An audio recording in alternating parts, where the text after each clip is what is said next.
और ऑपोजिशन भी ये कहते हैं कि जब भी इलेक्शन पास में होते हैं या बारिश पास में होती है तभी काम दिखता है। वो काम होता नहीं है, काम जो है हमेशा इलेक्शन के पास ही होता है तो सारा। जो अगला इलेक्शन है वो नगर निगम का आएगा, हम्म। जो मोस्ट अर्ली जनवरी फरवरी तक आएगा 2028 में।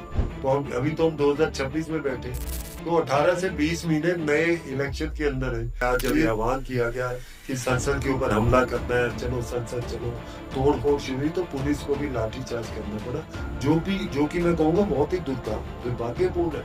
इसमें बहुत सारे विद्यार्थियों को भी चोटें हैं, लेकिन इसमें अब जब इंक्वायरी हो रही है तो पता लग रहा है 2,500 से ज्यादा क्रिमिनल बैकग्राउंड के लोग हैं। जो हमारा सपना है कि कृष्णनगर की सड़कें बिल्कुल साफ सुथरी चौड़ी हो, ड्रेनेज सिस्टम अच्छा हो और आसपास सफाई हो, तो हम अपना जो विजन है उस पर काम कर रहे हैं। चुनाव तो आते रहेंगे, जाते रहेंगे। जय हिंद दोस्तों, मैं हूँ आपका दोस्त जयवेन सहगल और आप देख रहे हैं जन संवाद जयवेन के साथ। और आज हमारे साथ एक ऐसे शख्स मौजूद है फिर से, जिनका नाम से ज्यादा काम बोलता है। कृष्णानगर वार्ड नंबर 211 के निगम पार्षद श्री संदीप कपूर जी। संदीप कपूर जी, आपका बहुत बहुत स्वागत है। और आज का एपिसोड बेहद ही लॉजिकल, सेंसेबल और मजेदार होने वाला है। तो सबसे पहला सवाल यह है कि काफी सालों से जो कृष्णानगर की हालत के बारे में बातें होती आई हैं, जैसे बदहाल सड़कें, टूटे फूटे नाले, पानी का ओवरफ्लो होना, बारिश की वजह से पानी भर जाना, गंदा पानी आना। तो इतने सालों में अब 2026 भी आ गया है, तो इतने सालों में अब हमको क्या चेंजेस देखने को मिल रहे हैं? वहां पे क्या चेंजेस अब हुए हैं? अब देखिए क्या होता है कि इंफ्रास्ट्रक्चर चेंजेस, हम्म। मतलब विकास के काम लगातार होने चाहिए। क्योंकि जैसे कृष्णानगर में बोले तो सैकड़ों सड़कें हैं। एक साल कुछ सड़कें बने, दूसरे साल कुछ बने, नालों का विकास हो, तो उससे क्या होता है कि जो आपका जो इंफ्रास्ट्रक्चर है टोटल इलाके का वो ठीक रहता है। लेकिन जब ये विकास के लिए पैसा लगना रुक जाए तो फिर हमें ये सारी समस्या मिलती है। सड़कें टूटी हुई है, नालियों में ओवरफ्लो पानी हो रहा है। तो पिछले 10-11 साल से ये समस्या आ रही थी कि जो पैसा सरकार की तरफ से, दिल्ली सरकार की तरफ से लगना चाहिए था, जो सिस्टमेटिक पैसा था वो लगता तो था। जैसे सड़क तो बन गई, लेकिन सड़क के साथ नाली नहीं बनी, थड़े जो है वो उनको ठीक ढंग से नहीं किया, तो सड़क बनने के 1-2 साल बाद तो सड़क टूट जाती थी। तो अच्छा। इसलिए हमने देखा कि जितनी भी सड़कें बनी तो उनकी लाइफ 2 साल, 3 साल, 4 साल से ज्यादा नहीं थी। तो क्या हुआ कि जहां से चले वहां पहुंच गए। जो सड़क 10 साल, 12 साल, 15 साल चलनी चाहिए, अगर वो 2 साल में खराब होगी तो डेवलपमेंट आपको दिखेगी नहीं। तो यही दिक्कत आ रही थी। अब जल भराव के लिए आपको लगातार नालों को अपग्रेड करना, उनकी नए नालों को बनाना या जहां जरूरत है करना, वो भी काम नहीं हुआ था। तो लेकिन फिर भी हम पिछले कुछ सालों से इस पूरे सिस्टम को मैनेज कर रहे थे। और क्योंकि जो कृष्णनगर की बात करें तो वहाँ एक पंप हाउस है जो डॉक्टर हर्षवर्धन जी ने लगाया था। उसको मैंने आने के बाद 2018 में अपग्रेड किया, ज्यादा मोटर्स लगाई, और जो भी एग्जिस्टिंग नाले थे, चाहे वो 15, 20, 25, 30 साल के थे, उन्हें हम रेगुलर डिसिल्टिंग कर रहे थे। तो जल भराव की समस्या तो समहाउ कंट्रोल कर रहे थे। लेकिन जो सड़कें हैं, जो फुटपाथ हैं, जो और इंफ्रास्ट्रक्चर की काम है, उन पे सिस्टमेटिक पैसा नहीं लग रहा था। अब बदलाव है। अब बदलाव ये है कि दिल्ली में इस समय ट्रिपल इंजन की सरकार है। केंद्र, प्रदेश में और उसके अलावा निगम में इस समय बीजेपी है। तो उसका फायदा ये हुआ कि जो भी डेवलपमेंट के काम ज्यादातर निगम पार्षद को पता लगते हैं, क्योंकि एरिया भी छोटा होता है, क्षेत्र में ज्यादा घूमते हैं, पब्लिक भी हमारे पास ज्यादा आती है। तो जो मेरे पास एक ब्लू प्रिंट था कृष्णानगर का, जब डॉक्टर अनिल गोयल जी आए तो उनसे हमने डिस्कस किया, उनको एरियाज विजिट करवाए, उनको बताया कि फ्यूचर रेडी अच्छा कृष्णानगर बनाने के लिए कौन सी सड़कें पहले बनानी है, कौन से नाले बनाने हैं। तो मैं उनका धन्यवाद करूंगा कि उन्होंने जितने भी प्रोजेक्ट्स मैंने बताए उन पे उन्होंने विजिट किया और उनके लिए पैसा लेकर आए। और पैसा भी हमें ज्यादा इसलिए मिला क्योंकि पैसे के बहुत सारे सोर्सेस, जो हमारी रेखा गुप्ता सरकार है उसने ईस्ट दिल्ली के लिए स्पेशल फंड्स अरेंज किए। जैसे एमएलए हैं, उन्हें 12-15 करोड़ रुपए तो मिले ही पहले साल। लेकिन उसके साथ साथ जमना पार विकास बोर्ड के चेयरमैन जो है हमारे आदरणीय अरविंदर सिंह लवली जी को बनाया, उनको एक स्पेशल फंड दिया, तो वहां से भी हम फंड लेकर आए। इसके अलावा जो पार्षदों को जो निधि मिलती है उसमें भी इंक्रीमेंट हुआ। तो और ऐसे ही जो हमारे सांसद हैं, हमारे जो केंद्रीय मंत्री हैं हर्ष मल्होत्रा जी, तो उनके थ्रू भी काफी सारा फंड है। तो आज कृष्णनगर के अंदर मोटा मोटा 47-48 प्रोजेक्ट जो है वो अप्रूव हो गए, और आसपास की सड़कें जो भी बन रही है उसमें नाली और ड्रेनेज सिस्टम हम पहले बनाते हैं, तो उससे सड़कों की मजबूती भी बढ़ी है, उनकी चौड़ाई भी बढ़ी है, और देखने में भी अच्छी लगती पर लोगों की जो शिकायत, जो मेजर शिकायत लोगों की ये आती है कि जब भी बारिश का मौसम आता है, चाहे आप सड़कें जितनी मर्जी बना लो, कर लो, चाहे उसको सीमेंटेड बनाओ, चाहे आपको तारकोल से आप सड़कें बनाओ, पर सड़कें बारिशों के टाइम पे टूट जाती हैं, एकदम एकदम ऐसे हो जाती है कि एकदम बहुत बुरी हालत हो जाती है। इसकी जो साइकिल है वो कैसे रोकेंगे? देखिए, मैं एक एग्जांपल लेता हूँ, राजा राम कोली मार्ग है। ये काफी चौड़ी सड़क है और बड़ी मेन रोड है। आप देखेंगे कि इसका जो टोटल ड्रेनेज सिस्टम था, जब मैं निगम पार्षद बन के आया 2018 में, तो हमने इस पूरे जो ड्रेनेज सिस्टम को ठीक किया, और जो दुकानदार थे उनको बोला कि आप इन नालियों को कवर नहीं करेंगे, इस पे आप जो है वो लोहे के जाल लगा के जो कर्मचारियों के एक्सेस मेंटेन करो। तो आप देखोगे कि ये रोड में जरूर लोगों ने, किसी ने सीवर का कनेक्शन लिया या बीच में किसी ने तोड़ दी, अदरवाइज ये रोड इंटैक्ट है। और जहां पहले 1-1 1.5 फुट पानी 7 ब्लॉक गुरुद्वारे के पास आसपास भर जाता था, मीडिया भी पहुंच जाता था, उन्हें पता ही था कि यह पानी भरना है, लेकिन पिछले 4-5 साल में आप देखोगे कि यहाँ कोई पानी जलभराव नहीं हुआ। तो ये बिना पैसा लगाए सिर्फ थोड़ा सा विल पावर और उसकी प्लानिंग हमने की। तो इसलिए मैंने बोला कि जब आप सड़क बनाएं तो सड़क पे ड्रेनेज सिस्टम बहुत जरूरी है।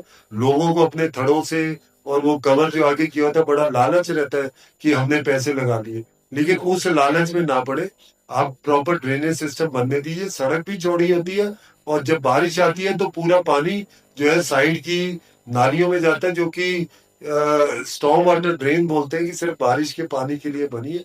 क्योंकि आपके घरों के जितने भी कनेक्शन है, चाहे वो किचन का है चाहे बाथरूम्स का है, वो सारे कनेक्शन सीवर के थ्रू मेन सीवर लाइन में जाने चाहिए। उससे इलाके में सफाई भी रहती है, और वो जो सीवर का पानी है वो ट्रीट होके जब जमुना में जाता है तो साफ पानी अब जाता है। अपोजिशन तो ये कह रही है कि जब भी इलेक्शन के, अब तो अगले साल जो है निगम के चुनाव आने वाले हैं, और अपोजिशन भी ये कहते हैं कि जब भी इलेक्शन पास में होते हैं या बारिश पास में होती है तभी काम दिखता है, और काम होता नहीं है। काम जो है हमेशा इलेक्शन के पास ही होता है सारा। देखिए, वो परसेप्शन बनाया जाता है, लेकिन अभी भी अगर मैं आज बैठा हूँ, तो जो अगला इलेक्शन है वो नगर निगम का आएगा, जो मोस्ट प्रोबेबली जनवरी फरवरी तक आएगा 2028 में। तो हम अभी तो हम 2026 में बैठे हैं, तो 18 से 20 महीने नए इलेक्शन के अंदर है। तो ये 2 4 5 महीने वाला काम नहीं है जो पिछले एमएलए करते थे, जो उनकी आदत थी। तो हमें, मुझे ध्यान है कि 2020 का जब इलेक्शन आया तो जहां जाओ वहां की सड़क खुदी है, क्योंकि आखिर में बना के दिखाना है, लेकिन हमारा काम नहीं है। ये इसलिए हो रहा है क्योंकि अभी 1 साल 1.25 साल पहले ही जो है वो दिल्ली में रेखा गुप्ता जी की सरकार आई है। तो 1 साल लग जाता है, क्योंकि बजट एलोकेशन, उसकी प्लानिंग, एलोकेशन के बाद उसके टेंडर्स, टेंडर्स के बाद एग्जीक्यूशन, तो ये थोड़ा समय लगता है। इसलिए आप देखेंगे अगर आसपास, आपको बड़े सिलेक्टेड वे में काम होते दिखेंगे कि 4 ब्लॉक की रोड बन रही है। पहले राजाराम कोली मार्ग बना, फिर उसके बाद शमशान घाट से नीचे जो रोड है वो बनी, 4 ब्लॉक की रोड बन रही है। इसके बाद जो है 7 ब्लॉक गुरुद्वारे के सामने वाली रोड बनेगी। कृष्णनगर में आप जाएं तो मंदिर मार्ग बनना शुरू हो गया है।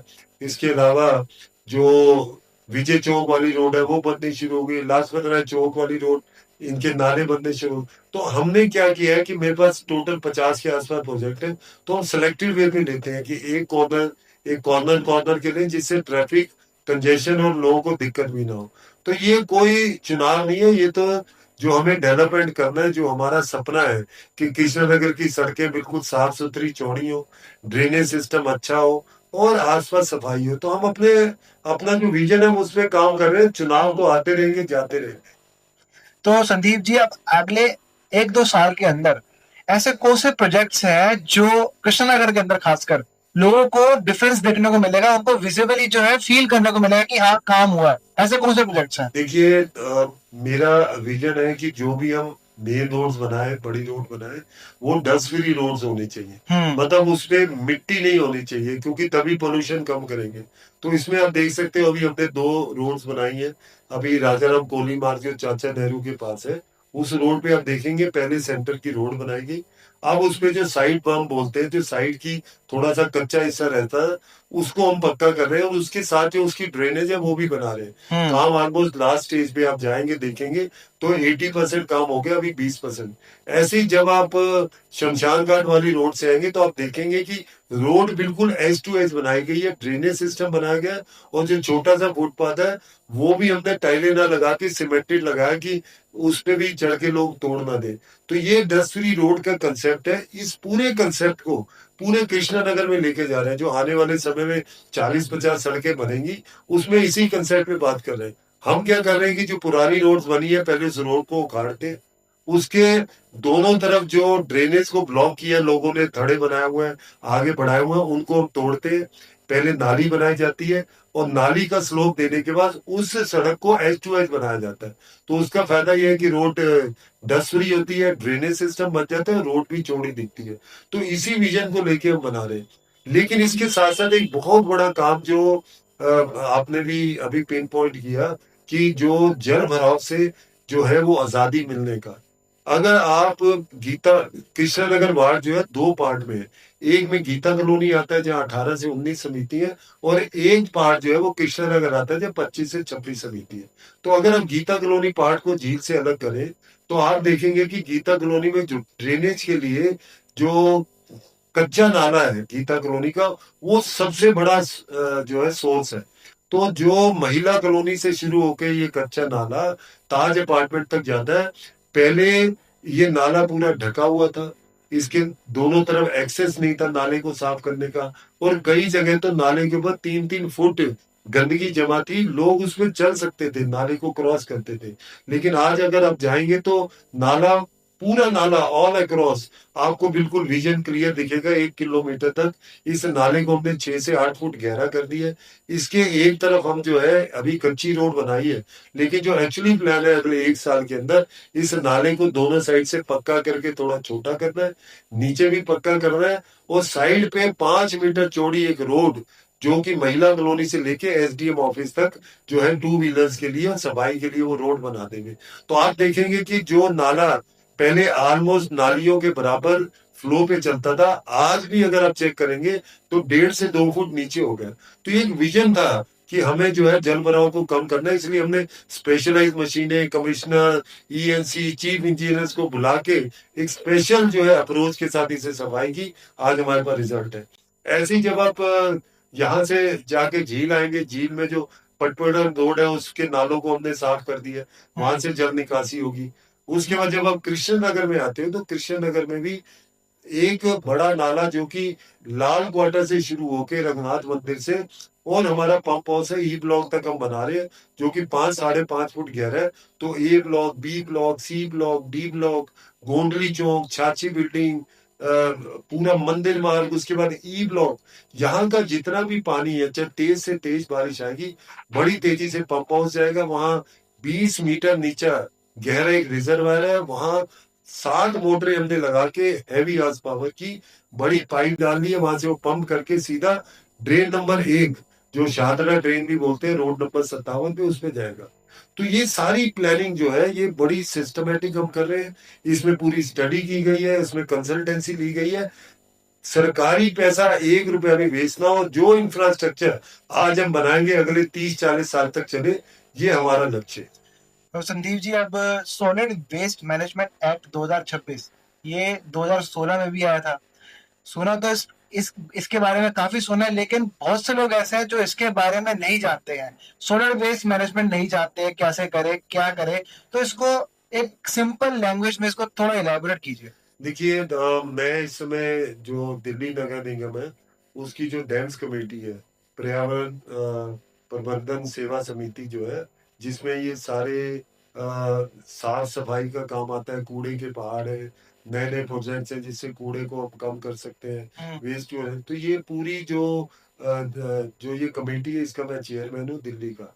और लगातार इसमें हम एक्सपर्ट्स के साथ, चाहे वो दिल्ली के बाहर के हैं चाहे इंटरनल एक्सपर्ट्स हैं, इसमें हम काम कर रहे हैं। तो पिछले 1 साल में हमने एक बहुत बड़ी कार्य योजना बनाई है, और इसके साथ साथ जो मोदी सरकार ने सॉलिड वेस्ट मैनेजमेंट एक्ट 2026 भी लॉन्च कर दी है, तो उसकी इम्प्लीमेंटेशन का काम भी हमारी ही कमेटी देख रही है। इसमें 2-3 बड़े थंब रूल है कि दिल्ली के अंदर जो कूड़ा इकट्ठा करना है, वो घर-घर से जाके कूड़ा लेना है। जो हमारे टिपर्स हैं, ई-रिक्शा है, वो घर-घर में जाएँगे, वहाँ से लोगों से कूड़ा लेंगे। कूड़े को हम सेपरेट करवाएँगे, गीला, सूखा, हैज़ार्डियस और क्लिनिकल कूड़ा। और वो कूड़ा जो है, वो टिपर्स लेके आएँगे कॉम्पैक्टर स्टेशंस पे। फिक्स कॉम्पैक्टर स्टेशंस हैं, जैसे अगर मैं कृष्णानगर वार्ड की बात करता हूँ, तो 8 ब्लॉक जो बुद्ध बाजार पुली है, वहाँ हमने 2 मशीनें लगाई हैं। वहाँ एक बहुत बड़ा बॉक्स है, जनरल लोग सोचते हैं पता नहीं क्या लगा है। मैं बताना चाहूँगा कि वो एक बड़ा बॉक्स है और उसके अंदर एक कंप्रेशन सिस्टम लगा है। तो उसकी ट्रे में जब आप कूड़ा डालते हो टिप्पर से, तो वो कंप्रेस करके उस बॉक्स में फिल करता जाता है। तो उसके अंदर जो पानी होता है, जो मॉइस्चर होता है, वो निकल आता है, सॉलिड वेस्ट उसके अंदर रहता है। वो सॉलिड वेस्ट जो है वो छोटे से एरिया में 10 से 12 टन आ जाता है और जब वो बॉक्स भर जाता है तो स्पेशल हमारे पास ट्रक्स है, उन बॉक्स को उठा के, चाहे वो लैंडफिल साइट है या वो वेस्ट टू एनर्जी प्लांट है गाजीपुर का, वहां जाया जाता है और फिर दूसरा बॉक्स रहता है, उसको फिल करते हैं। तो इसका फायदा क्या है कि जब पहले कृष्णनगर में 6 ढलाव करते, ओपन थे, रात को कूड़ा उसमें बदबू मारता था पूरे दिन, सड़क भर जाती थी, एक्सीडेंट होते थे, लोग वहां आसपास रह नहीं पाते थे, रात को ट्रक आते थे, खाली करते थे। अब वो पूरा सिस्टम खत्म हो गया। अब सिर्फ एक कॉम्पैक्टर स्टेशन है जहाँ पूरे कृष्णानगर 6 ढलाव का कूड़ा आता है और दोपहर 3 से 4 बजे तक वो पूरा कूड़ा कृष्णनगर से ट्रांसपोर्ट होके गाजीपुर या वेस्ट टू एनर्जी प्लांट में चला जाता है। तो ये सिस्टम हो गया। अब क्या है कि जो सॉलिड वेस्ट मैनेजमेंट एक्ट के अंदर, ये तो हो गया घरों से कूड़ा उठाना और कैसे उस पर्टिकुलर इलाके या वार्ड से चले जाना। अब जो कूड़ा हमारे पास आ रहा है वो धीरे धीरे बढ़ता जा रहा है। जहाँ पहले 9-10 हजार मीट्रिक टन था, आज 14-14.5 हजार मीट्रिक टन कूड़ा इकट्ठा कर रहे हैं। तो अब इस एक्ट के अंदर कोशिश ये है कि जो कूड़ा इतना बढ़ता जा रहा है, इस कूड़े को कम करना और जितना कूड़ा भी जनरेट होता है वो कूड़ा शाम तक जीरो हो जाए। मतलब जितना कूड़ा जनरेट होता है उतना ही कूड़ा वेस्ट टू एनर्जी प्लांट में या कूड़े से गैस बनाने में या कूड़े से खाद बनाने में, ऐसे प्रोसेसेस लगा के उस कूड़े को जीरो किया जाए। दूसरा मतलब ये है कि अब जो कूड़े के पहाड़ है वो आगे नहीं बनने देने। अब कूड़ा एकुमुलेट नहीं होगा, जितना कूड़ा आएगा वो साफ हो जाएगा।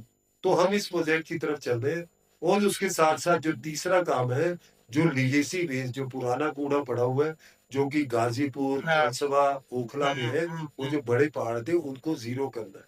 तो पुराने पहाड़ों को जीरो करना, नए कूड़े से पहाड़ नहीं बनने देना, घर घर से कूड़ा उठाना और वो भी सेग्रीगेट करके। तो 3 बड़े फीचर्स हैं इस एक्ट के, हम उन्हीं पे काम कर रहे हैं। इसमें एक 3R प्रिंसिपल है, रिड्यूस, रीयूज, रिसाइकल। इसको कैसे आप करेंगे? और इसमें एक बात आती है कि इसमें जो लोग कैसे काम करेंगे, इसमें जो अगर इम्प्लीमेंटेशन की बात हो रही है 2026 एक्ट के लिए, तो इसमें लोगों के लिए क्या डिफरेंस रहेगा? जो इसमें जो हम सिविक सेंस की बात करते हैं कि मोस्टली अगर डिफर भी अगर आता है तो मोस्टली घर पे जो है उसमें भी डिब्बा पे लिखा होता है गीला कूड़ा, सूखा कूड़ा, लेकिन वो लेके जाता है सारा एकदम। और लोगों का इसमें क्या रोल रहेगा? देखिए, निगम, सरकार बहुत कुछ कर रही है और ये सारी प्लानिंग भी हम कर रहे हैं, लेकिन जब तक जनता का सहयोग इसमें नहीं मिलेगा ये प्लानिंग सफल नहीं हो सकती है। आप बेसिक कंसेप्ट समझिए, जब आप सूखा कूड़ा घर का, जिसमें आप कागज है, प्लास्टिक है, लोहा है, लकड़ है और साथ में किचन वेस्ट है, जो गीला कूड़ा, अगर इन दोनों को आप मिक्स कर देंगे तो ये प्योरली कूड़ा बन जाता है और जो कि इकट्ठा एकुमुलेट हो रहा है, जो कि आपको सिर्फ लैंडफिल साइट पे ले जा सकते हैं। लेकिन अगर ये आप समझदारी से काम करें, आप प्लास्टिक, लकड़, लोहा, ये अगर सेपरेट करके हम लोगों को दें और गीला कूड़ा अलग दें, तो ये जो रीयूजेबल है, जो रिसाइकलेबल है, ये अलग करके इनको सेग्रीगेट करते हैं हम। गत्ता अलग किया, कागज अलग किया, प्लास्टिक अलग किया और ये बिक जाता है और ये रीयूज होता है। तो जितना ज्यादा हम घरों से सेग्रीगेटेड वेस्ट लेंगे, उतना इजीली रीयूजेबल कूड़ा अलग और जिससे खाद बनेगी, गीला कूड़ा अलग करेंगे। इसके 2 फायदे, इसको एक तो गंदगी कम मचेगी और जो कूड़ा इतना एकुमुलेट हो रहा है वो कम आएगा, प्लस जो रीयूजेबल है, जो रिसोर्सेज, नेचुरल रिसोर्सेज है कागज, क्योंकि ये पेड़ों को काट के बनता है। ऐसे प्लास्टिक जो है वो प्लास्टिक जो है पेट्रोलियम प्रोडक्ट से बनता है, ये रूस ही। तो इनको हम रीयूज करेंगे तो आने वाले जो हमारा फ्यूचर है, हमारा भविष्य है, उसके लिए हम गंदगी कम करेंगे और जो वेस्ट प्रोडक्ट है कम करेंगे। तो मेरा आपके पॉडकास्ट के माध्यम से पूरी दिल्ली की जनता को कहना है कि आइए अपनी आदतों में सुधार करें। अगर दिल्ली को हम चाहते हैं कि कूड़े के पहाड़ों से मुक्त हो, कूड़े से मुक्त हो, कम कूड़ा जनरेट हो, सरकारी पैसा कूड़े को प्रोसेस करने में कम लगे, डेवलपमेंट में ज्यादा लगे, तो आपको अपने घरों से कूड़े को सेग्रीगेट करना है। आपको कूड़े को गीला कूड़ा अलग करना है, आपको सूखा कूड़ा अलग करना है। इसके अलावा जो क्लिनिकल वेस्ट है, जैसे डाइपर्स हो सकते हैं बच्चे के, कोई आपके इंजेक्शन हो सकते हैं दवाइयों, उनको अलग करो। हेजार्डियस वेस्ट है, जैसे आपके घर में चाकू हो गया, आपका लोहा हो गया, आपका कोई गिलास टूट गया, ये हेजार्डियस है, कूड़े मिलाएंगे, जो मिल रहा है उसके हाथ में इसको अलग करें। तो ये चार अगर सेपरेट आप करेंगे तो आप देखेंगे कि दिल्ली में कूड़े की एक्युमुलेशन भी कम होगी, रीयूजेबल कूड़ा दिल्ली से निकलेगा, रिसोर्सेज का यूटिलाइजेशन होगा, दिल्ली और ज्यादा साफ हो। तो इसमें मैंने एक चीज पढ़ी थी कि इसमें एक पेनल्टी का भी वो है कि अगर रूल फॉलोस नहीं होंगे तो इसमें जो है अवेयरनेस भी फैलाई जाएगी, पेनल्टी भी लगेगी इसमें लोगों को। देखिए, मैं दो तीन चीजें बताता हूँ जो फ्यूचर में हम लोग करने जा रहे हैं दिल्ली के जी। लिए। दिल्ली के अंदर मोटा मोटा एवरेज लगाइए 14,000 मीट्रिक टन कूड़ा जनरेट होता है। अभी इसमें से 7,000 मीट्रिक टन कूड़ा हमारे 4 वेस्ट टू एनर्जी प्लांट है, हमारे 2 जो है वो गीले कूड़े से गैस बनाने के प्लांट है, वहां 7-7,500 मीट्रिक टन कूड़ा हम खपा देते हैं और वो जीरो हो जाता है। ठीक है। आने वाले अगले 2 से 3 साल के अंदर हम 2 waste to energy plant 5,000 metric ton के वो बना रहे हैं। 2 एग्जिस्टिंग प्लांट्स की कैपेसिटी 2,000 इंक्रीज कर रहे हैं, तो 5 से 2 7,000 हो गया। इसके अलावा हम गीले कूड़े से गैस बनाने के, ऐसे गोबर से गैस बनाने के, और जो गीला कूड़ा उससे खाद बनाने के 6 से 7,000 मीट्रिक टन के नए प्लांट और लेकर आ रहे हैं। जो ये जो तीनों लिगेसी वेस्ट की साइट है, ओखला, भनसवा, गाजीपुर, और एक हमारा बवाना में है, और एक हमारा सिंगोला के अंदर है। इन 5 साइट पे ये प्लांट्स लगने वाले हैं। तो आने वाले समय में जो कूड़ा जनरेट हो रहा है उसको जीरो करने का पूरा प्लान है। और इसके साथ साथ हम पब्लिक की अवेयरनेस के लिए, कि पब्लिक में जागरूकता है, गंदगी के प्रति उन्हें पता लगे। हम कहीं कूड़ा पड़ा दिखता है तो हम सीधा निगम के कर्मचारियों को दोष देने लग जाते हैं, हम निगम को गाली देने। लेकिन मैं पूछना चाहता हूँ, वो जो कूड़ा है वो निगम ने थोड़ी ना डाला है, वो किसी कर्मचारी, वो आम जनता ने ही तो डाला है। अगर आम जनता सड़कों पे की बजाय उसको टिप्पर में डालेगी, या जो निर्धारित स्थान है कॉम्पैक्टर के वहां डालेगी, तो आपको कूड़ा सड़क पे दिखेगा कैसे? तो इसलिए दोनों हाथ से ताली जब तक नहीं बजाएंगे तब तक रिजल्ट नहीं आएगा। इसके लिए हम एक अवेयरनेस प्रोग्राम लेकर आए हैं। आने वाले दिनों में आप देखोगे कि छोटे छोटे सेमिनार्स स्कूल के बच्चों के साथ, कॉलेज के बच्चों के साथ, RWS के साथ, जो बल्क वेस्ट जनरेटर्स हैं, जैसे आपके बड़े 5 स्टार होटल्स हैं, 3 स्टार होटल्स हैं, बैंकेट हॉल्स हैं, मार्केट्स भी हैं, कृष्णानगर मार्केट है, तो इनके साथ हम एक ट्रेनिंग प्रोग्राम हम करने जा रहे हैं। उसकी हम बुकलेट्स बनवा रहे हैं, और एक बड़ा ट्रेनिंग प्रोग्राम करके पब्लिक को कूड़े के प्रति जागरूक करने जा रहे हैं। सर, जो अभी फिलहाल प्रोजेक्ट्स चल रहे हैं और जो कुछ प्रोजेक्ट्स डिले भी हुए हैं इंफ्रास्ट्रक्चर के लिहाज से देखा जाए, तो ऐसे कौन से प्रोजेक्ट्स हैं जो अभी चल रहे हैं और जो डिले हुए हैं, उसका क्या रीजन है? देखिए, डिले कोई नहीं है, क्या होता है कि थोड़ी सी प्रेडिक्शन हो जाती है। जैसे हमने बलसवा जो है, बलसवा में कम से कम 70-80 लाख मीट्रिक टन कूड़ा था, तो हमारी प्रेडिक्शन थी कि 1 साल पहले हम खत्म कर देंगे। लेकिन बीच में क्या हुआ, आम आदमी पार्टी की सरकार आ गई, उनका किसी डेवलपमेंट प्रोजेक्ट पे फोकस नहीं था, ना इन पे था, तो वो 2.5 साल हमारे खराब हो गए। लेकिन जैसे ही रेखा गुप्ता जी की सरकार आई और एमसीडी में बीजेपी की सरकार आई, हमने दोबारा से इन प्रोजेक्ट्स पे तेजी से काम शुरू किया। अब जो है भनसवा की डेडलाइन जो है वो दिसंबर 2026 है, और डेफिनेटली हम 2026 के एंड तक भनसवा का जो पहाड़ है उसको खत्म कर देंगे। ओखला का पहाड़ ऑलमोस्ट मिल हो चुका है, वो भी 2026 से पहले खत्म होगा। ठीक है। तो क्या होता है कि प्रोजेक्ट्स में कई बार डिले होता है। अब जैसे मैं ईस्ट दिल्ली की बात करूं कि ऐसे कौन से प्रोजेक्ट आ रहे हैं। ईस्ट दिल्ली में आज की डेट में 2100 से 2200 मीट्रिक टन कूड़ा हम जनरेट करते हैं, शादरा नॉर्थ और शादरा साउथ से, जो ईस्ट का जो पार्ट है वहां से और नॉर्थ ईस्ट के पार्ट से। ठीक है। ये सारा कूड़ा इस समय कहाँ जाता है? ये सारा जाता है गाजीपुर, गाजीपुर जाता और उसके साथ एक वेस्ट टू एनर्जी प्लांट भी जाता है। है। तो अगले कुछ महीनों के अंदर ही एक नया waste to energy plant Ghazipur पे शुरू हो रहा है, क्योंकि जो 70 एकड़ जमीन थी उसमें से हमने 20 एकड़ जमीन खाली करवा ली। मतलब 20 एकड़ में जो कूड़े का पहाड़ था वो हम खत्म कर चुके हैं। तो वहां एक 2000 मीट्रिक टन पर डे कूड़े को जलाकर उससे जो है वो बिजली बनाने का प्लांट अगले कुछ महीनों में बनना शुरू हो जाएगा। 2 से 3 साल उसको लगेंगे। ऐसे ही वही एक गीले कूड़े से जो है गैस बनाने का आईजीएल को हमने ऑलरेडी वो एलोकेट कर दिया। गाजीपुर के अंदर जो है वो उस गीले कूड़े से गैस बनाएंगे, और वहां आईजीएल का गैस स्टेशन ऑलरेडी है। सीधी गैस को फिल्टर करके सप्लाई जो है वो गैस स्टेशन पे होगी, वहां से सीधा गाड़ियों में गैस भरेगी। तो जो कूड़ा गंदगी थी, जो बदबू देता था, जो तकलीफ देता था, आज वो कूड़ा आपको गैस देगा और उससे आपकी गाड़ियां चलेंगी। तो ये सारे नए प्रोजेक्ट जो है ये ईस्ट दिल्ली के अंदर आने वाले। एक गोबर गैस से गैस बनाने का प्रोजेक्ट वो भी एलोकेट हो चुका है, वो भी गाजीपुर। इसके बाद मोदी जी ने की थी, इसके बाद अमित शाह जी ने की थी, और नया कॉन्ट्रैक्ट हमारा साइन हुआ। पूरी दिल्ली के अंदर कम से कम 5 से 6 प्लांट ऐसे लगने वाले। एक अभी पिछले सितंबर में ही मुख्यमंत्री जी ने इनॉग्रेट किया था उसका, घोघा डेयरी के अंदर, नांगली डेयरी के अंदर। तो ये सारे जो प्रोजेक्ट्स हैं ये दिल्ली को कूड़े से निजात दिलवाने के लिए, दिल्ली को साफ सुथरा और स्वच्छ रखने के लिए। लेकिन फिर मैं कहूंगा कि जनता का सहयोग मिलेगा। अगर हमने गोबर गैस प्लांट लगा दिया, डेयरी वाले वहां गोबर ही नहीं देंगे तो कैसे चलेगा? तो जरूरी है ना कि डेयरी वाले जो है उसके इन्वॉल्व हो। अगर आप कूड़े को मिक्स करके देते रहेंगे तो कूड़ा कैसे कम करेंगे?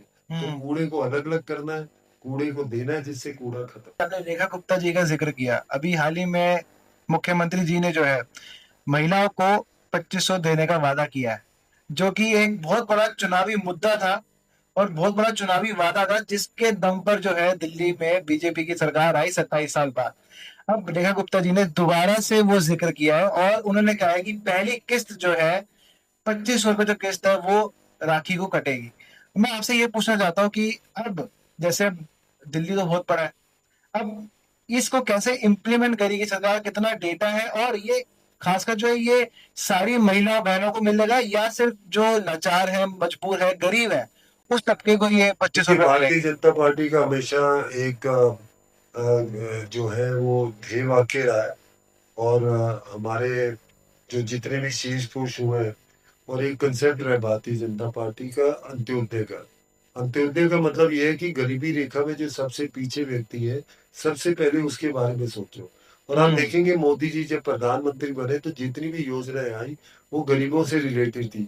चाहे उनको फ्री राशन देने का मामला था, चाहे जनधन कार्ड बना के जीरो बैलेंस में उनको खाते बनाने का था, चाहे उनको कोई भी पैसा जो सरकार से ट्रांसफर होता है डायरेक्ट बेनिफिट ट्रांसफर का था।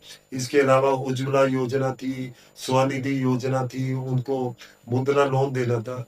तो जो गरीबी रेखा में सबसे पीछे है, भारतीय जनता पार्टी पहले उनके बारे में सोचती है। ऐसे ही जो आयुष्मान योजना थी, हमने बुजुर्गों के बारे में सोचा और गरीबों के बारे में सोचा। ये भी जो योजना है इसके अंदर जो कैटेगरीज है, जो गरीब व्यक्ति है, जिसके घर में पैसे की कमी है, ये सारी योजना उनके लिए। तो इसकी प्रॉपर क्राइटेरिया है कि कौन सी महिलाएं अप्लाई कर। अब जिसको पहले से ही पेंशन मिल रही है, 60 साल वाली पेंशन जिस महिला को पहले से मिल रही है उसको नहीं देंगे। जो महिला पहले से इनकम टैक्स दे रही है, संपन्न है, जिसके घर में एसी है, उसको नहीं देंगे। ये केजरीवाल वाला सिस्टम नहीं है कि सबको रेवड़ियां बांट दो। हमने रेवड़ी नहीं बांटनी है, जहां जरूरत है उस व्यक्ति को देनी है। तो जो इसके पात्र है उसकी एक लिस्ट है, और ये ऑनलाइन सिस्टम रहेगा। कोई जो इसके लिए एलिजिबल है वो अप्लाई करेगा, मिलेगा। लेकिन वो व्यक्ति जो ऑलरेडी पेंशन ले रहा है, जो इनकम टैक्स दे रहा है, जो संपन्न है, जिसकी एक पर्टिकुलर लेवल से ऊपर जिसकी फैमिली की इनकम है, ये उनके लिए नहीं है, उन महिलाओं के लिए नहीं है। ये ऑल अक्रॉस सब महिलाओं के। लेकिन जो इसकी पात्र है, जो अंत्योदय के अंदर आती है, जो गरीबी रेखा में पीछे, उनको ये योजना मिलेगी। क्योंकि ये जो पैसा है ये किसी का व्यक्तिगत पैसा नहीं है, ये किसी पार्टी का पैसा नहीं, ये जनता के टैक्स से जो पैसा है उसको हमें यूटिलाइज करना है। तो हमारी कोशिश है कि ये जो जनता का पैसा है ये उस व्यक्ति के पास है जिसको इसकी जरूरत है, तो इसी हिसाब से काम होगा। तो संदीप जी, अभी हाल ही में जो है स्टूडेंट प्रोटेस्ट हुआ और धर्मेंद्र प्रधान ने इस्तीफा दिया, प्रहलाद जोशी जो है नए शिक्षा मंत्री बने। पर इस पूरे इशू को अगर हम देखें, पूरे सिनेरियो को देखें, तो इसको आप कैसे देखते हैं? स्टूडेंट्स का प्रोटेस्ट हुआ, उन पर लाठियां चली, पुलिस ने लाठियां बरसाई, कुछ एक्शन इस तरफ से हुआ, उस तरफ से, इसको आप कैसे देखते हैं? देखिए क्या है कि परीक्षा और खासकर प्रतियोगी परीक्षा किसी भी विद्यार्थी के लिए बहुत महत्वपूर्ण है। मैं भी जब अपने स्कूल कॉलेज टाइम में था तो हमने भी एंट्रेंस एग्जाम दिए थे। अगर वो एक साल डिले होता है तो आपका पूरा कैरियर एक साल डिले होता है। तो इसलिए परीक्षा तो बहुत इंपॉर्टेंट है और ये पेपर लीक नहीं होना चाहिए, बिल्कुल क्लियर है। सरकारों को ध्यान रखना चाहिए। लेकिन हम देख रहे हैं कि बहुत सारा शिक्षा माफिया या कुछ बच्चों के पेरेंट्स खुद लालच में आ जाते हैं कि मैं बच्चा अगर एलिजिबल नहीं है तो मैं पैसे लगा के उसको कैसे भी करके पास करवा के एडमिशन करवा दूं। तो ये एक नया कंसेप्ट निकल के आया जिससे पेपर लीक हुए, बहुत सारे लोगों ने किए। लेकिन इस बार जब नीट का पेपर लीक हुआ तो बहुत आवाज भी उठी, इंटरनल भी उठी, एक्सटर्नल भी उठी, विद्यार्थियों भी। लेकिन इस बार सरकार ने बहुत सारे प्रिकॉशन ली। जैसे ही पता लगा पेपर लीक हुआ, उन पर्टिकुलर व्यक्तियों के ऊपर जो है वो उनको पकड़ा भी गया, उनके मुकदमे डाले गए और उन पे केस तो चल ही रहे। लेकिन विद्यार्थियों का वो वाला साल खराब ना हो, इमीडिएटली कुछ दिनों के अंदर ही दोबारा से रजिस्ट्रेशन करके उस पेपर को कंडक्ट किया गया। और जो एक टाइम लिमिट रखी गई थी कि इस इन महीनों के बीच में ये पेपर हो, उसी टाइम पीरियड के अंदर दोबारा पेपर करवा के उसका रिजल्ट लेकर आया गया। और 15 दिन के अंदर ही, पेपर देने के 15 दिन के अंदर ही रिजल्ट आ गया, जबकि इतना फास्ट नहीं होता। और उसके साथ साथ जो है 1 लाख से ऊपर जो एमबीबीएस की सीटों को भरने के लिए वो एडमिशन की प्रक्रिया भी शुरू हो गई, और बीडीएस और दूसरे भी कोर्सेज के लिए। तो सरकार ने अपने लेवल पे किया, लेकिन जनता में काफी रोष था क्योंकि पहले से दूसरी सरकारों के राज में पेपर जो है लीक होते आए। तो विद्यार्थियों का प्रोटेस्ट हुआ, प्रोटेस्ट करना उनका अधिकार है। लेकिन इस प्रोटेस्ट को विद्यार्थियों से ज्यादा जो पॉलिटिकल पार्टीज है उन्होंने हाईजैक कर लिया। क्योंकि आज की डेट में अगर हम बोले आम आदमी पार्टी का कोई मुद्दा नहीं है दिल्ली के अंदर सरकार को पूछने का, क्योंकि 10-11 साल दिल्ली के उन्होंने खराब किए। तो इनडायरेक्टली उन्होंने ऐसा किया जिसमें वामपंथी पार्टियां हैं, आम आदमी पार्टी है, कांग्रेस है, और भी बहुत सारे ऐसे दलित दल है जिन्होंने इकट्ठे होकर इस प्रोटेस्ट की आड़ में जो है विद्यार्थियों को तो पीछे कर दिया, लेकिन जो है असामाजिक तत्वों को और पार्टी के वर्करों को इसमें डाल दिया। उसका परिणाम ये हुआ कि जो विद्यार्थी जिन्होंने शिक्षा के ऊपर बात करनी थी, जिन्होंने ये बताना था कि नीट के एग्जाम कैसे अच्छे हो सकते हैं, जो सजेशंस आने चाहिए थे, एक स्वस्थ बहस इन पेपरों को लेके जनता के बीच में होनी चाहिए, वो खत्म हो गई। उसमें क्या मिला? हमको गालियां मिली, उसमें पुलिस के ऊपर पत्थर पड़े, उसमें बुजुर्गों को गंदी गंदी भाषा में बात की गई, हिंदुत्व को गाली दी गई। मतलब शिक्षा के अलावा जो काम हो सकता था पूरे देश में वो काम हुआ, और उससे आंदोलन भी खराब हुआ। उससे जो है जब पुलिस के ऊपर लाठीचार्ज किया गया, जब ये आह्वान किया गया कि संसद के ऊपर हमला करना है, चलो संसद चलो, तोड़ फोड़ शुरू हुई, तो पुलिस को भी लाठीचार्ज करना पड़ा। जो कि मैं कहूंगा बहुत ही दुर्भाग्यपूर्ण है। इसमें बहुत सारे विद्यार्थियों को भी चोटें हैं, लेकिन इसमें अब जब इंक्वायरी हो रही है तो पता लग रहा है 2,500 से ज्यादा क्रिमिनल बैकग्राउंड के लोग थे। तो मुझे लगता है कि इसमें एक सार्थक बहस होनी चाहिए कि आंदोलन जिस काम के लिए उसे होना चाहिए। ये जो पॉलिटिकल पार्टीज अपना किसी सरकार को नीचा या मोदी जी को नीचा दिखाने के लिए जो इसमें इन्वॉल्व होती है, उन्हें इन्वॉल्व करने देना चाहिए या नहीं करने देना चाहिए। तो बहुत सारे प्रश्न ये आंदोलन छोड़ के गया। क्या एक विद्यार्थी की भाषा कैसी होनी चाहिए? क्या छोटी छोटी उम्र की लड़कियों को इतनी गंदी अश्लील भाषा का प्रयोग करना नहीं चाहिए? क्या हमारे संस्कार खत्म हो चुके हैं? तो ये बहुत सारे प्रश्न छोड़ के गया। तो मैं इसे ओपन छोड़ता हूँ पब्लिक के बीच में, और आप लोग डिसाइड कीजिए कि क्या अच्छा होना चाहिए, क्या नहीं है। इस पे एक ओपन बहस होनी चाहिए, जनता में इस पे विचार होना चाहिए। अभी आपका इतना बड़ा सर्कल है, इतनी बड़ी आपका मतलब आपका रुतबा है, सब कुछ है, तो बीच में तो बात होती रहती है कि E20 को लेकर। अब अभी जो है कुछ ही दिनों में जो है 31 तारीख को एक रैली होने जा रही है, आपने ध्यान भी दिया होगा, गाड़ी मार्च, गांधी मार्च, जो कि तहसीन पूना वाले, जो शहजाद पूना वाले के बड़े भाई हैं, वो इस मार्च को जो है लीड कर रहे हैं नितिन गडकरी जी के खिलाफ और हरदीप सिंह पुरी के खिलाफ। क्या आपके बीच में कुछ बातें होती है अपने आपके सर्कल में कि E20 से गाड़ियां खराब हो रही है, कुछ फर्क पड़ रहा है?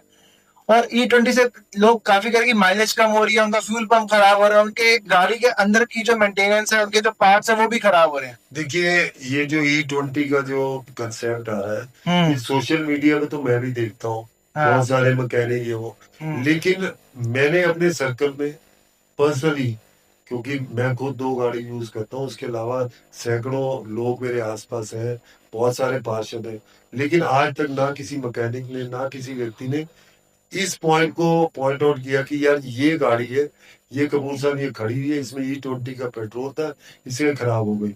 आसपास कृष्णा नगर, गीता कॉलोनी, बहुत सारे मैकेनिक हैं।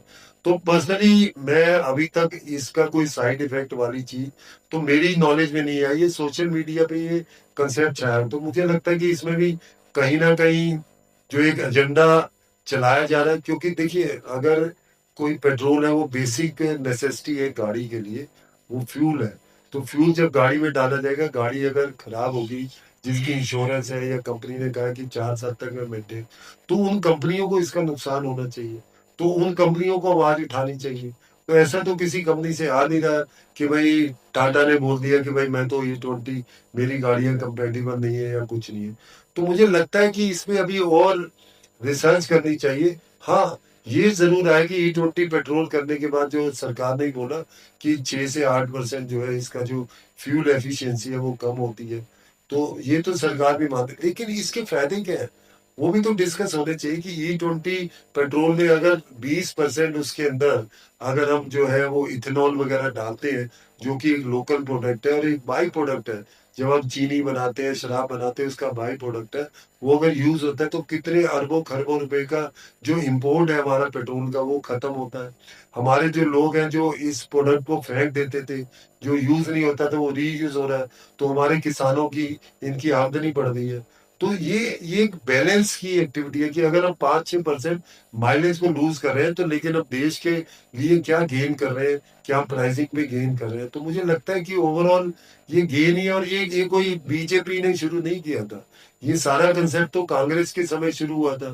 पहले उसकी जो ब्लेंडिंग थी 10% थी, लेकिन उसको धीरे धीरे बढ़ा के 20% किया गया। नहीं, तो ये इस बीच में मैंने इसमें बहुत स्टडी किया है इस बारे में, लेकिन ये जो स्टार्टिंग हुई थी ये 2003 के वक्त में शुरू हुई थी। 2001 से हाँ लेकर 2003 के वक्त में हाँ अटल बिहारी वाजपेयी जी की जब बीजेपी सरकार हाँ, थी, उसके तब बाद उन्होंने से ही शुरू किया था, हाँ। जो कांग्रेस से शुरू नहीं नहीं तो हुआ था। हमने जब शुरू की थी तो मतलब मैं एक चीज कह रहा हूँ कि चलो आप इतने सालों से ये चीज चलती आ रही है, E10 E5 सब शुरू से चलता आ रहा है, लेकिन जनता को इसकी कोई जानकारी नहीं थी। अब बाद में जब सरकार ने बोला है, लेकिन लोगों की डिमांड है कि अगर आप E20 से अगर थोड़ी खराबी आ रही है, कुछ हो रहा है, तो हमें जो है ऑप्शंस दिए जाए, E10 दिया जाए, E100 E0 भी दिया जाए, ऑप्शंस दिए जाए कि हम अपनी मर्जी से पेट्रोल भरवाएं। मुझे लगता है कि सरकार बड़ी ओपन है और सरकार सबकी बात सुनती है। और क्योंकि अभी ये थोड़ा हाइड किया है इस, और विपक्षी पार्टियां इसको जोर शोर से उठा रही, लेकिन मैंने बोला कि अगर मैं प्रैक्टिकली अपने आसपास देखूं तो मुझे आज तक कोई ऐसा व्यक्ति नहीं मिला। तो मुझे लगता है कि ये रिसर्च का विषय है, हम आपस में बैठ के तय नहीं कर तय नहीं कर सकते, सकते। क्योंकि ये तो टेक्नोलॉजी और ये रिसर्च का है, वैज्ञानिकों का काम बिल्कुल। है, और उनको इसमें स्टडी करना है और जनता को बताना है। तो मुझे लगता है सरकार इस पे दोबारा सोचेगी और इस पे अगर कोई ऐसी चीजें सामने आएगी, लेकिन फिलहाल अभी तक ऐसा कोई प्रैक्टिकली मेरे पास कोई केस नहीं है जिसमें मैं बोल सकूं कि E20 से दिक्कत हुई है। तो मुझे लगता है कि इसमें और आगे रिसर्च होनी चाहिए, और एक वाइट पेपर जो है जनता के बीच में है जिससे उनके डाउट्स क्लियर हो। पब्लिकली तो कुछ मिल नहीं रहा, लेकिन हाँ हाइप बहुत ज्यादा है, तो देखते हैं इस पे क्या होता है। तो संजीव जी, हमारे पॉडकास्ट में आने के लिए बहुत बहुत धन्यवाद। आप बड़ी अच्छी बातें हुई, बहुत ही सिंसियरली बातें हुई, तो इसके लिए आपका बहुत बहुत धन्यवाद।